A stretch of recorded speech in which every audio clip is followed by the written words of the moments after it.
today. My name is Neely. I'm one of the co-lead pastors. And I just want to start by kind of confessing the condition of my heart right now. I'm living, yay for confessions, yeah.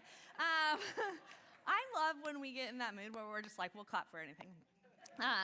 Well, my confession is I'm in denial. I'm in denial because the McQueen house, our house, we are on the verge of being empty nesters. Yeah. In fact, I have 2 kids leaving this upcoming week to go back to college, and then a third will leave shortly after that, and then my husband and I will be all alone. I know. That's right, I do have the church. If you see me in a corner rocking, you'll know what's going on, all right? I am unwell, is my confession. Just unwell. And turns out, financially broke. When you send 3 kids to college, turns out it costs a little bit. But you know what? Despite all that's happening, the fall's right around the corner. I just want to pause and say I have loved summer at Overlake. Summer has been so great. I mean, there has been summer fun. Yeah, okay. Summer Fun Zone. We had Summer Fun Zone. We've had the Redmond Saturday Market, cultural celebration, which was amazing, the meetups, potlucks, and then we're not done. We still have fun things happening. I mean, really, Overlake, summertime is prime time, and I have loved it. And then every Sunday morning, we've been spending a little time in the Old Testament, just kind of digging into these stories, the oldest stories of our faith. And we've been trying to listen more carefully to them. We've tried to be curious about, what do these stories say? What do we know about these stories? And then what do these stories do? How do they inform the way we live? And what we've kind of said for the summer, the whole summer, the big idea has been this, that the stories we believe shape how we live. That the stories of our faith determine the way we live. In fact, a way to say it is that the stories we believe shape our ethics. They shape how we show up in the world. They shape how we reflect, how we relate to God, how we relate to one another. And if faith and these stories are doing as we believe God has called them to do, they would actually be shaping every single detail of our lives. Our whole entire life would be oriented around them. And so each week in this summer, we've been taking an opportunity to examine, what do we believe about these stories? How and if these stories should be informing our lives. So it's been about kind of reflecting on the story, digging into the story, but also there's been this space for internal, personal reflection, right? How is this showing up in my life, in my story? And each week there's kind of been some questions, and this week will be the same. There'll be some questions for you to do a little self-reflection with.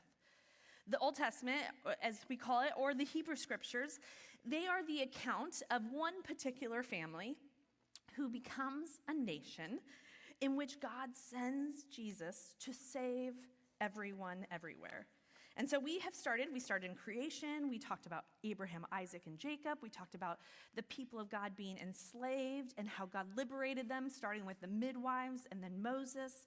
We talked about the formation of a nation and the leadership that God put in place. One thing that was so unique about Israel is they had no king. They had judges. God gave them judges to discern and provide wisdom. In fact, a couple weeks back, Pat spent some time talking about one particular judge, Deborah, and then her military commander, Barak. And so, there was a period of judges. There was about 16 plus judges in Israel's history. The last one being Samuel. And Samuel was both a prophet and a judge. And this is actually where we're going to pick up today, is the end of Samuel's time as a judge. And we're going to spend all of our morning in one chapter, chapter 8, 1 Samuel chapter 8. And I think this chapter has a lot of relevance for us today. One thing I really want to encourage us not to do is ever to try to just simply put Israel's story on top of our story. That would be incorrect. That would be bad theological practice. But what we are asking is what about their unique story could be relevant to our story? And I think there are actually some really clear invitations. So I want to read from 1 Samuel. We'll read the entirety of the chapter, but we're going to start in verse 1. You can follow along on the screen or in a Bible. 1 Samuel chapter 8, verse 1. As Samuel grew old, he appointed his sons to be judges over Israel. Joel and Abijah, his oldest sons, held court in Beersheba. But they were not like their father, for they were greedy for money. They accepted bribes and perverted justice. Finally, all the elders of Israel met at Ramah to discuss the matter with Samuel. Look, they told him, you are now old, and your sons are not like you. Give us a king to judge us like all the other nations have. Samuel was displeased with their request and went to the Lord for guidance.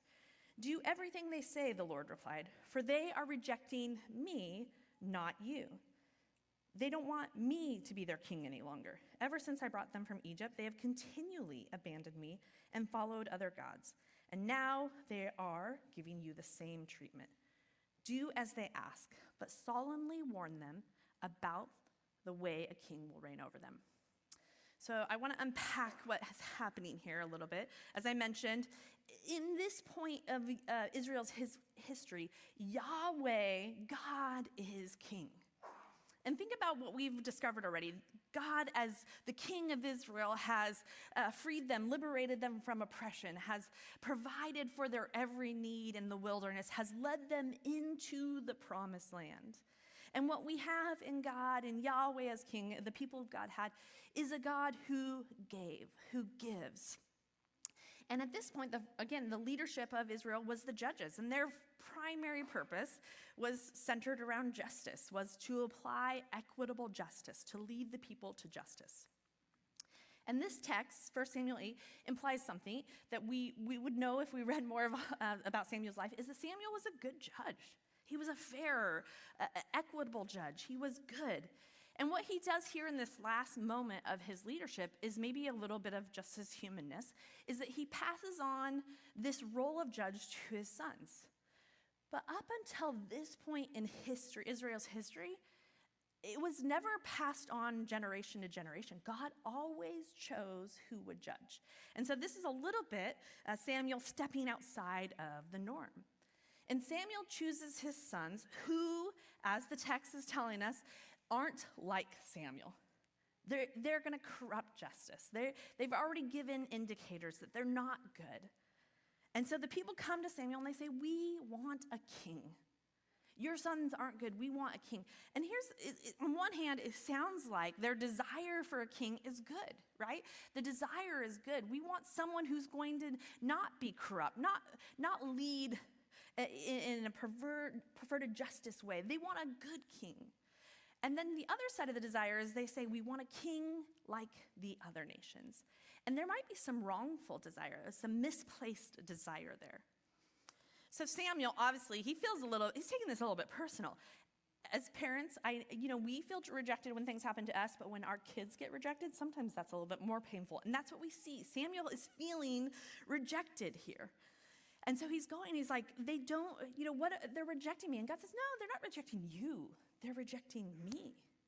They're rejecting me. In fact, this is what the people of God always tend to do. That over and over, I rescued them from slavery, enslavement, and they returned to idols. I fed them in the wilderness, and they still made a golden calf. This is the pattern of the people of God. So they're not rejecting you, they're rejecting me, God says, when they ask for a king. And so let's give them what they want, but let's warn them what it's going to look like. And so what's happening in this moment of history here is that Israel is a tribe-oriented community with a judge, is going to now move to a monarch. They're going to move to a monarchy, a society ruled by a king. And so that's where we're going to pick up in verse 10. So it reads on, so Samuel passed on the Lord's warning to the people who were asking him for a king. This is how a king will reign over you, Samuel said. The king will draft your sons and assign them to his chariots and his charioteers, making them run before his chariots. Some will be generals and captains in his armies. Some will be forced to plow in his field and harvest his crops. Some will make his weapons and chariot equipment. The king will take your daughters from you and force them to cook and bake and make perfumes for him. He will take away the best of your fields and vineyards and olive groves and give them to his officials.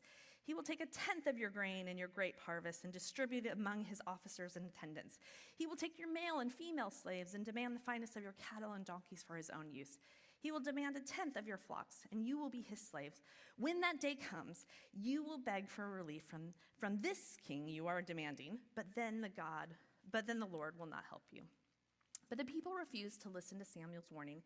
"Even so, we still want a king," they said.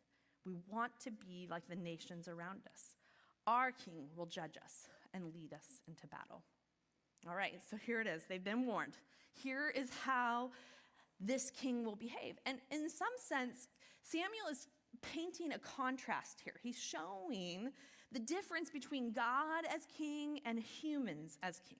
Remember, God liberates, provides, leads to the promised land, gives, and gives. And the human king is going to do what? Take your children, take your harvest, take your livestock, take your servants. For what? Their own gain, for their own personal gain. Now, growing up in the U.S., we don't know a lot about, we don't know what it's like to live in a monarchy.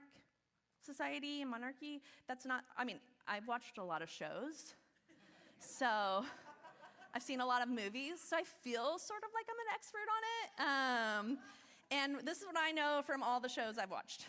It's rough. Like, there's a lot of tension, a lot of people, have a son, the demands, the fighting, who's going to get the power, the poor really seem to be on the outside, demanding, and the rich, it's, again, not lived experience, mostly just seen on TV, but I can tell it's complicated, right? I can tell it's complicated. My family, we recently went to Spain on a trip. My two youngest graduated from high school, and we decided we were going to do a big trip before everybody went off to college, so we went to Spain, and we toured the Royal Palace in Madrid. And I need to tell you that every room we walked into was over the top. And then it was a room before a room, and that room before the room was still over the top. Every room I walked into, I was leaning over to Josh, "Oh my word, I get the shows now. I get the conflict. I get where it came from because it's over the top." Here is okay, first of all, this is the throne room, which, it's gold and, expensive stuff. This table is their dining room that seats 180 people. I'm do you have that many friends? I don't know. How does that happen? But you could kind of feel it was very cool, but you could feel oh, I get why the dynamics between those who don't have or those things are being taken from so that people can live like this. You get where it's coming from. You can almost visualize Samuel's warning to the people here. Samuel's saying, look, these kings are going to take and take and take from you so that you end up begging God for reprieve. This is what's going to happen. And what you do, again, this is a comparison of the God as Yahweh, God as king, and the human king. And then when you think about the judges and how they're ruling, they're using the Torah, they're using the law to enforce, to discern justice. Justice that usually is centered around those who can't care for themselves, the widows, the orphans, the strangers. But again, that's not even mentioned. The king hasn't even, Samuel's not even saying the king cares about those things. And when you do a broad study of Israel's history, when you overlook it, you will see, broadly speaking, that the kings of Israel lined up much more with Samuel's warning than the people's hopes. In fact, here's a couple little timelines. So Israel has three kings first, together collectively, Saul, David, and Samuel, and then they divide into two, Judah and Israel, and then they have a list of kings. So this is the king of Israel. You'll notice their character column. If you look, it says bad, bad, bad, bad, bad, bad, bad, bad. So you get the theme, okay? So then we have the king of Judah, which is 10 tribes. King of Judah, we've got bad, bad, good, good, bad, bad, bad. So you've got some a little bit more variation, okay? When you look at the history of Israel, predominantly the kings have been bad. David is kind of the standard. David's the standard of everybody's kind of judged according to David. Here's what you need to know about David. David is the ultimate king. If you spend any time in the life of David, also pretty rough, right? It's pretty rough. He's a great king, but he is messy and complicated and has failures. And he's the standard. He's the standard by which these other guys are good. So again, just broadly speaking, kings don't really work for Israel. The history, and part of it is the history, the beginning of the monarch, it starts in human origins. And there's something we should know about anything that starts in our humanness, tends to be a little bit broken. So there is even a dynamic of even a good king is living within a human system, a human structure, that almost makes it impossible to be perfect. So that's what we would say is like no king was perfect. David was good, but not perfect. And this season of Kings ends with the people of God ending up in exile. They end up in exile under the leadership of other countries. And next Sunday, we're going to talk about the exile a little bit. I'm excited. We have a guest speaker next Sunday, Pastor Prentice Park. He's from University Pres. I'm excited for you to hear from him. But he's going to talk about the exile. I want to just focus on the Kings. So at this point, essentially in exile, the people of God are without a real king until Jesus enters the picture, until a baby is born and the king enters. And all the Gospels use this language and this imagery of God as king, as Jesus as king, of the arrival of the kingdom of God, the perfect king. And what we see when we read the Gospels, that once again, Yahweh as king stands in contrast to the human king. It stands in drastic contrast, right?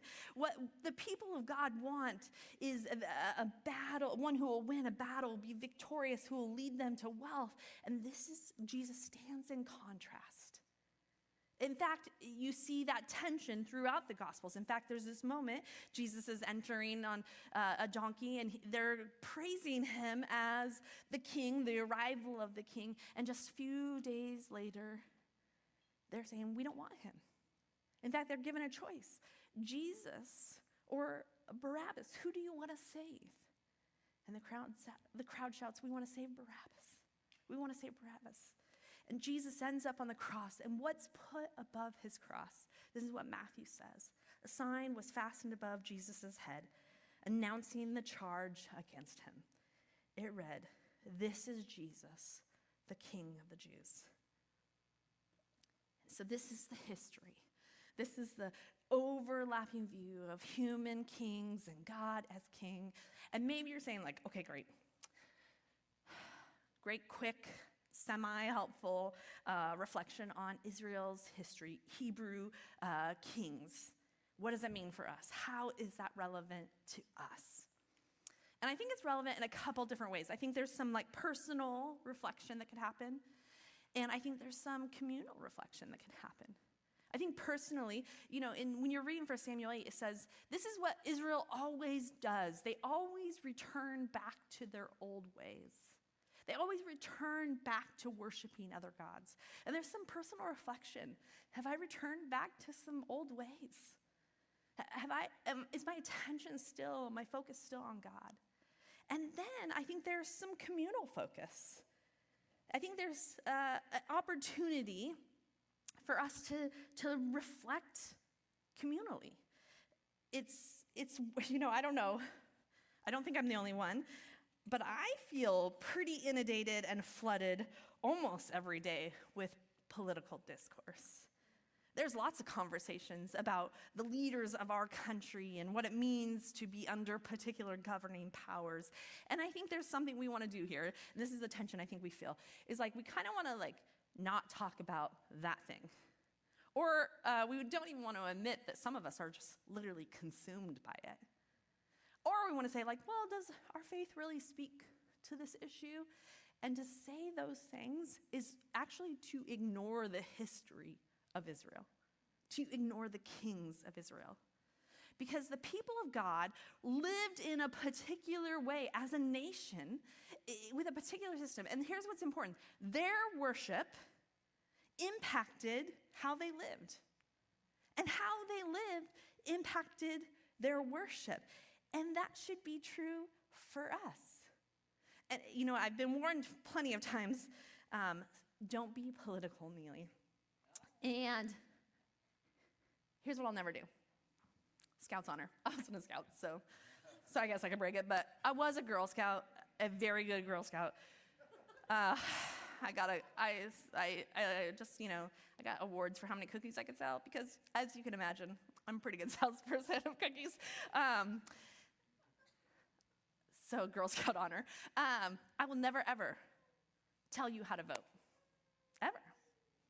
You will never get a piece of paper from me showing you who to vote for. You'll never get that from Overlake.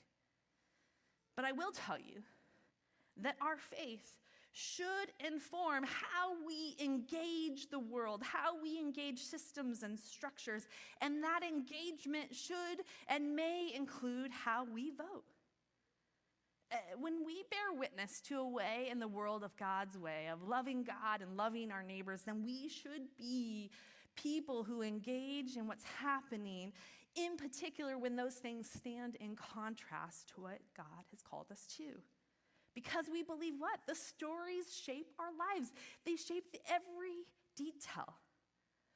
And this particular moment of Israel's history, moving from a tribe-oriented community to a monarchy, offers us reflection. It offers us reflection on the world we live in.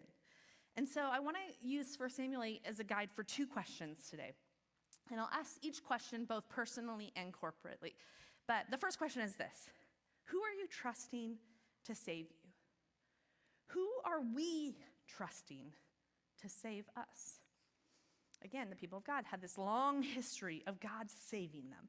So many accounts over and over and over. And yet, what do they want? We want a king like the other nations. We want someone like that. We want a human person to save us. We're going to almost ignore that you've already done all the saving, God. We want a human to do that. For us, here's what we believe as Christ followers, the good news, that Jesus has saved us from death, from sin, from life without purpose. Jesus has saved us from something and is saving us for something. And all of that salvation is a free gift.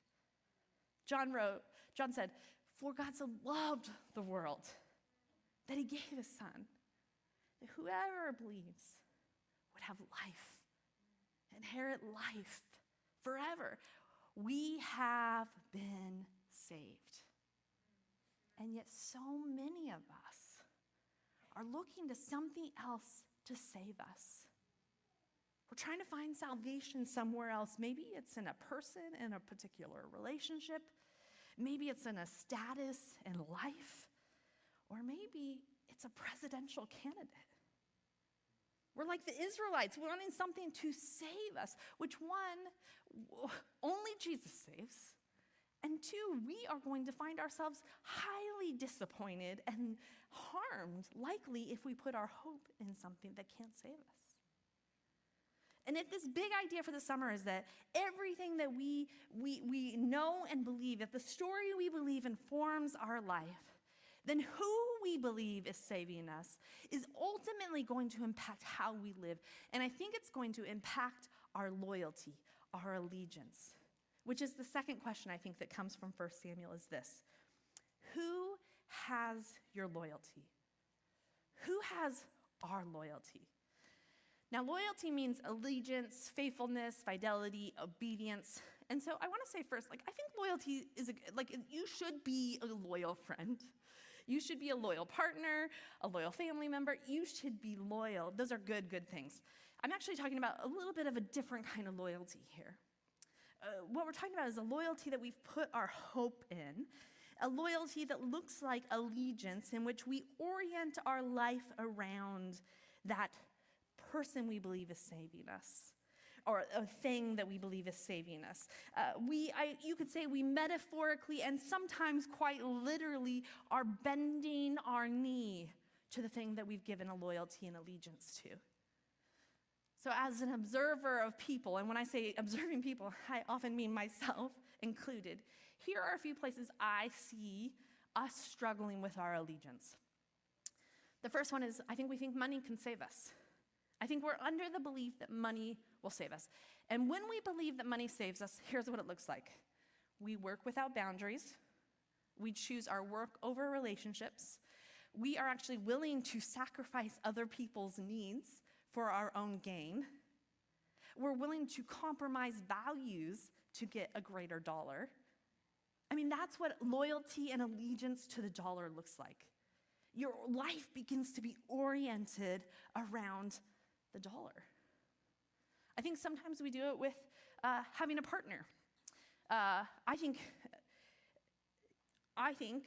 there are times where we have spoken of being partnered with someone, married, significant other, in a way that has elevated to a form of loyalty and allegiance that is the worship of another person. And I think it looks like this. We begin to shape and form our lives around a person to keep a person around. And we're then willing to sacrifice our values, compromise our desires. We're willing to even accept harm to keep someone around. And if that's happening, that may be because our allegiance has changed there. I tend to think in this community, and I'll try not to offend too many people. Here we go, guys. Come on with me. I think some of us think our kids will save us. And so we've pledged allegiance. And so this is what it looks like. We've pledged our allegiance to our kids in a way that's so unhealthy that our every decision about our time, our money, our relationships is about how do we keep these little ones happy and successful. Ruh-roh. Or what happens when we think our presidential candidate will save us? Some of you are like, okay, Neely, what are you doing? Well, I've seen it. I'm sure you have, because this is what it looks like. When we have chosen to put complete loyalty, to bend a knee to a presidential candidate, this is what it looks like. We call them chosen. We use Messiah language. We refuse almost to acknowledge their humanness or their imperfections. We're willing, listen, if you can't critique who you're thinking about voting for, you might have an allegiance issue. If you're unwilling to be friends with people who's voting for another candidate, you might have an allegiance issue. If you are dehumanizing the other candidate with your language and your Facebook posts, you might have an allegiance issue. These people will not save us. They are not our messiahs. We refuse to reject Jesus as king and make any of these people king. Here, you should be a good steward of your money. You should be a good partner. You should be an engaged and present parent. You should be an active and engaged citizen. But you should never bend your knee to any of them. Any of them.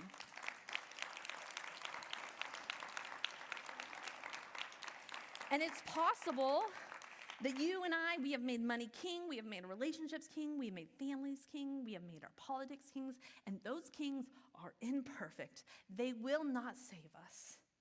And they stand in contrast to Jesus as king. So we gotta slow down. We gotta pay attention. Where is our loyalty lying? Where is our allegiance lying? 1 Samuel gives us this opportunity to reflect on our own stories. See, in Jesus, in Yahweh, we have not just a good king, but a perfect king. Not a human leader within a broken system who demands and takes and takes and takes. We have a king who gives. And this king who gives, what this king gives, saves us. Saves us. Redeems us. Gives us life and meaning and hope and purpose. A good and perfect king. And I can't think of a better way to remind and center ourselves on this reality is then coming to the table, to the practice of Eucharist, communion. Because when we come to this table, this is what we remember. We don't have a king who kills. We have a king who lays down his life. We don't have a king who sacrifices our kids in battle. We have a king who chooses to sacrifice himself. For what? For our healing, for our wholeness, for justice, for freedom, for life, for belonging. Jesus is the perfect king. So what I'd love for you to do is I'd love for you to pull out those communion elements that you got in. If you didn't get them, you can pop your hand up and we'll have someone bring them out to you. Just put your hand up if you didn't get it, and we'll make sure to we got some up here up front. Someone could, great. And here's what's happening when we do communion. Here's what we need to remember as we come to these elements, is that we are confessing, by taking these elements, we are confessing, Jesus, you are King. You are King. And what happens when we consume the bread and the juice, we are surrendering ourselves to being consumed by Jesus. There's a mutual consumption happening here. We are consuming Jesus. And then we are saying we are willing to orient our lives to be consumed by. We are pledging our allegiance, our loyalty to Jesus. We are bowing our knee only to Jesus. Because it was on the night that Jesus was betrayed, he would share a Passover meal with his disciples, and he would take the bread, and he would say, this bread, this symbol here, it is my body broken for you. A king who would let his body be broken for us. So why don't you do this? Why don't you take this cracker and snap it, and let's remember that we serve a king who allowed himself to be broken for us. Let's take together.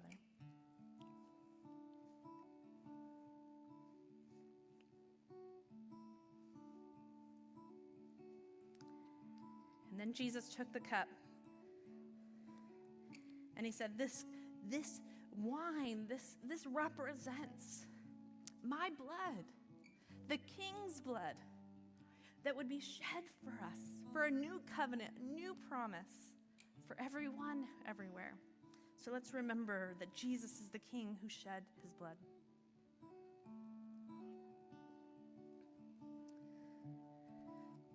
Pray with me. Jesus, we recognize our humanness, our human desire to be saved, and even sometimes our habits of turning back to old ways and old things to save us. But God, this morning we want to remember that it is you are the good and perfect King, and it's you who gets our loyalty, who gets our entire lives, every detail. God, would you open our eyes and our hearts and our minds to see the things that we have begun to bend our knee to that we shouldn't? Would you remind us? Would you draw us to you? Would we remember that it's only you who are worthy? In Jesus' name, amen.